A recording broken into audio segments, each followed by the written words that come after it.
la chambre. Nous nous concentrons sur un système viable, contemporain, qui permet de travailler sans argent et entre entreprises, qui s'appelle B2B and Trade. Je suis avec Samuel Cohen. Ça va, Samuel?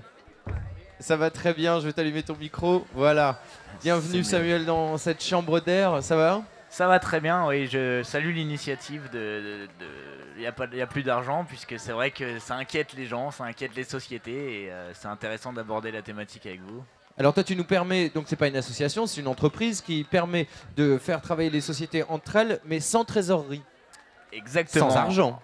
En fait, B2B en trade, c'est une start-up qui a 2 ans maintenant, et qui s'occupe de mettre en relation les entreprises pour organiser une version moderne du troc, une version qu'on a dépoussiérée, et qui permet, via cette plateforme collaborative, de trouver des synergies, des réciprocités possibles entre les entreprises pour leur permettre d'échanger et de ne pas avoir à sortir d'argent, d'utiliser leur cœur de métier pour financer certains besoins qu'ils vont avoir. Alors on a évoqué le troc la semaine dernière en premier acte, nous étions place du marché Sainte-Catherine, c'était notre deuxième scène. On se disait que justement le troc, tu étais même là mais tu ne t'es pas exprimé parce que finalement toi tu es plus loin que dans le troc, tu es vraiment dans le travailler ensemble finalement parce que c'est pas du troc de produits ou de services, c'est quelque chose d'autre.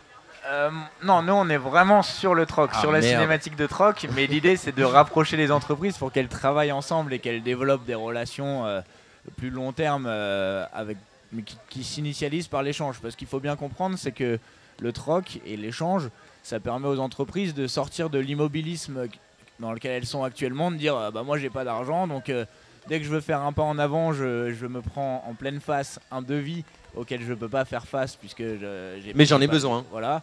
Et nous, on va trouver des sociétés avec lesquelles il y a des réciprocités possibles, donc pour initier un troc et après développer une relation de travail ensemble, du partenariat plus long terme. Donc pour vous donner un exemple, un restaurant qui va avoir besoin de refaire ses menus, il va pouvoir proposer des repas dans son restaurant à un imprimeur du coin et ils vont pouvoir travailler ensemble sur la base d'un échange. Alors le problème et la problématique du troc, Arnaud Pigné nous l'a bien expliqué lors de cette première émission. La limite du troc, c'est que toi, tu es l'individu A, moi je suis l'individu B. Je veux quelque chose de toi, individu A, mais tu ne veux pas quelque chose de moi, individu B. Donc il faut trouver un individu C qui fasse l'intermédiaire. C'est pour ça que la monnaie est née, pour flexifier ou faciliter les échanges. Mais toi, j'imagine que tu tapes sur une masse critique pour pouvoir avoir un étendard suffisamment large pour que les trocs soient possibles. Enfin, c'est la magie du numérique, en fait. Exactement. Aujourd'hui, on a un outil qui est efficace, qui est un outil web, qui permet de créer une plateforme online et de fédérer un maximum d'entreprises, que ce soit des acteurs locaux, dans l'exemple que j'évoquais, entre un restaurant et un imprimeur, il va y avoir une nécessité d'une proximité géographique.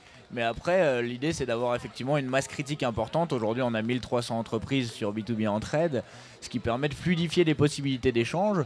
Et non seulement on organise des échanges bilatéraux, donc entre la société A et la société B qui vont avoir des besoins au même moment. Complémentaires, ouais. Mais aussi, on travaille sur des cinématiques d'échange tripartis, donc avec 3 sociétés qu'on met en relation.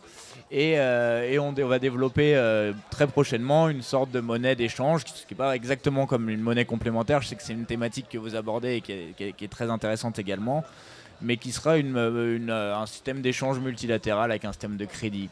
Et j'ai besoin d'argent pour commencer à travailler dans le don grâce à B2B and Trade. Non, alors l'inscription sur la plateforme est tout à fait gratuite, donc on est vraiment ouvert à que ce soit des entrepreneurs, des auto-entrepreneurs qui sont nombreux en ce moment à se lancer, qui n'ont pas forcément les moyens de le faire, donc ils peuvent s'inscrire gratuitement, trouver leurs premiers clients pour tester leurs offres et utiliser leur stock, si c'est une société de mobilier qui fait du stock, pour trouver leurs premiers clients et répondre à certains de leurs besoins, créer leur site web, faire une campagne de communication, trouver un graphiste. C'est vraiment tout un pôle de compétences, un écosystème, on peut dire. Voilà, qu'on a constitué et qui aujourd'hui fonctionne avec cette notion collaborative. Merci beaucoup d'être venu, Samuel. Une dernière notion qui est fondamentale dans ton système et qui finalement définit ce qu'est le crédit, c'est la confiance. Le crédit, c'est la confiance. Et la confiance, c'est le crédit. Oui, tout à fait. Et donc nous, on se pose en tiers de confiance. On demande aux entreprises déjà de bien se qualifier, de renseigner leurs offres et leurs besoins. On a un accompagnement auprès de ces entreprises puisqu'on va souvent réfléchir avec elles sur quels sont leurs projets d'investissement, leurs projets d'achat. Et la confiance, elle vient après quand on leur envoie des propositions d'échange et qu'on les met en relation avec des sociétés sur lesquelles il y a vraiment des bases de gagnant-gagnant. Et voilà, c'est aujourd'hui quelque chose d'assez important pour évoluer. Et ce qui prime, c'est aussi la dynamisme des acteurs, leur réactivité par rapport aux opportunités qu'on peut trouver pour eux. Merci, on applaudit. Merci à vous. S'il vous plaît, Samuel Cohen pour cette initiative. La chambre.